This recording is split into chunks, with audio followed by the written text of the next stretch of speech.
HGSI's T-375-A series miniature free-core AC LVDT position sensors are compact sensors used to monitor and track the linear motion or position of a target using LVDT linear variable differential transformer technology. These miniature sensors are ideal for use in industrial and laboratory applications, including laboratory R&D materials testing, valve position sensing, and factory automation. T-375-A series LVDTs consist of a coil body and separate core. The sensor housing is constructed of stainless steel and is resistant to dust and temperature. The coil windings are sealed using an epoxy potting compound, providing excellent protection against shock and vibration. The coil body is generally held stationary in a fixture, and the core is mechanically coupled to the object under test using a core extension rod. These rugged AC LVDTs are built without internal electronics, allowing them to withstand extreme operating conditions.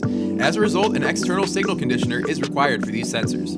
HGSI offers a full line of compatible AC LVDT signal conditioners. T375A series LVDTs are available in measuring ranges from plus or minus 0.025 inches to 2 inches. Thanks for watching. If you enjoyed this video, please subscribe and click the bell to turn on notifications. Experienced application engineers are standing by to help solve your measurement challenges. For additional information, please visit our website at hgsind.com. Harold G. Schaevitz Industries. Performance and reliability is our business. Thanks for being on our team.